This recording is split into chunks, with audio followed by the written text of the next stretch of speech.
Okay, so I'm in Rotterdam in the Netherlands, and I'm visiting a whole lot of community food forest sites that have been organised by a group called Coöperatie Ondergrond, and I'm at one of their flagship sites, which is called Food Forest Vlaardingen, um, here in the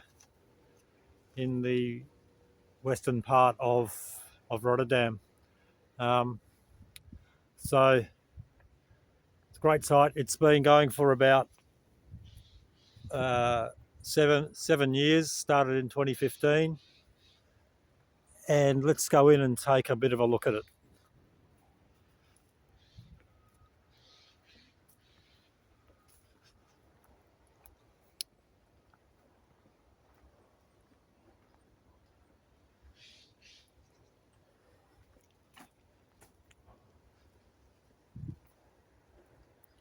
So, being a fairly new site, the understory hasn't been shaded out yet, and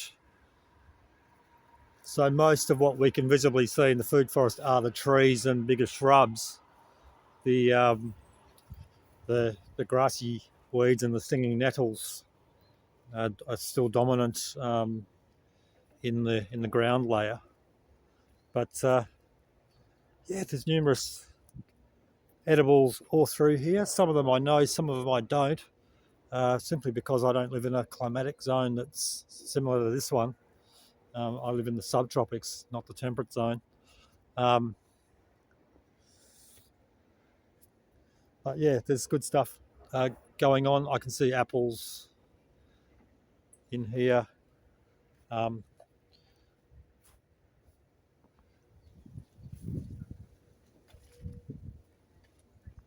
More fruit trees here. It's possibly a cherry tree. There's comfrey on the ground here. So this is what it's like. 6 or 7 years into a food forest, the trees are getting up in size, but they're not quite shading out all of the weeds yet, and they do require quite a bit of maintenance at this stage. This plant's interesting. It's called Chinese Toon, um, Tuna chinensis. It's related to the red cedar trees in Australia, but it has an edible leaf, and it's quite a delicacy in Chinese cuisine. Um, and the restaurants in the West really like this plant too in their cooking.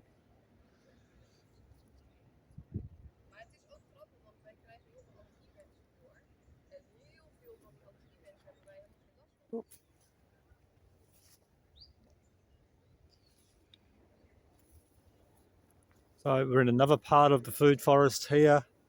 A bit more structure that we can see. So we've got currants on that shrub layer. Um, we've got a quince that's performing really well. Let's see if we can sneak in here and have a look at some of the fruits growing here. So quince. And there's actually a team from a local restaurant here at the moment who are collecting the quince um, from the food forest. They're actually paying money for the quince, and processing the fruits into various things, including a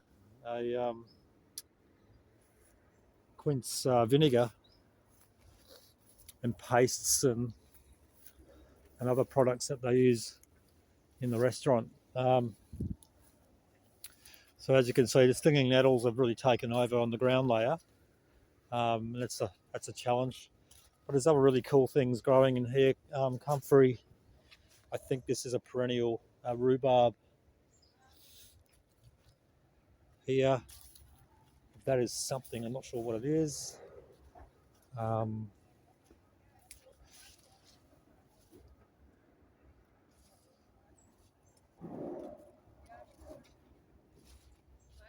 And then we've got more of a annual or perennial vegetable garden with perennial strawberries and daylilies. Love this idea that the daylily flower is a really good edible plant. Some of the perennial brassicas are in here as well. Sedum. So some of the sedums are edible. Has a nice edible leaf that you can use in a salad. It's really tasty.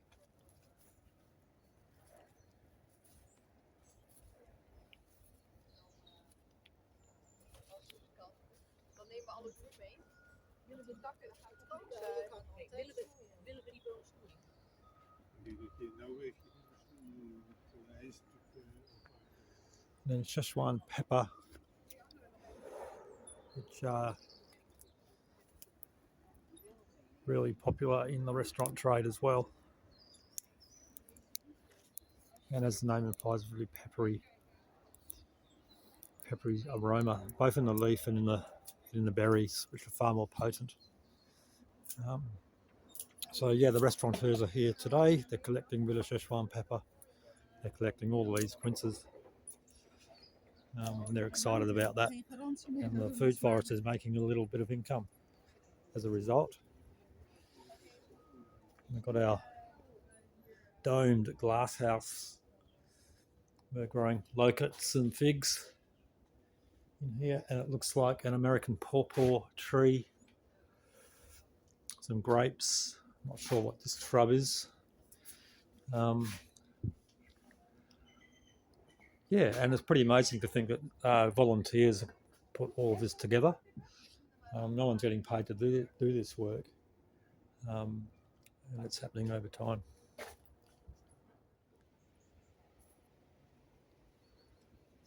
Yeah, and we keep moving through the food forest.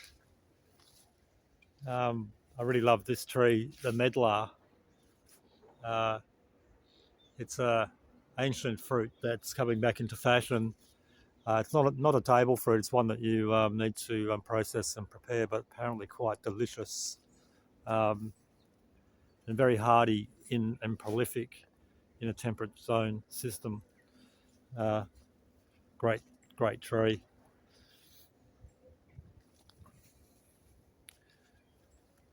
And so this is quite a big site, and there's not many volunteers looking after it, and so they need to sort of focus into different areas and work on those spots. But it does create a lovely natural area to come into as well. And there's some beautiful big trees like this willow in here. Just places to come and sit and escape from the city.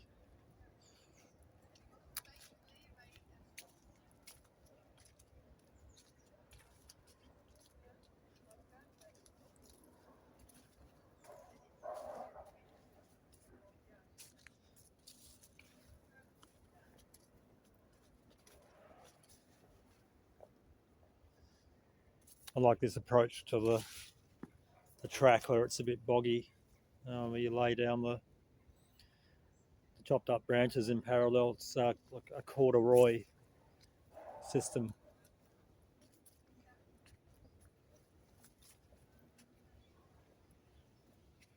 Love these little bridges too.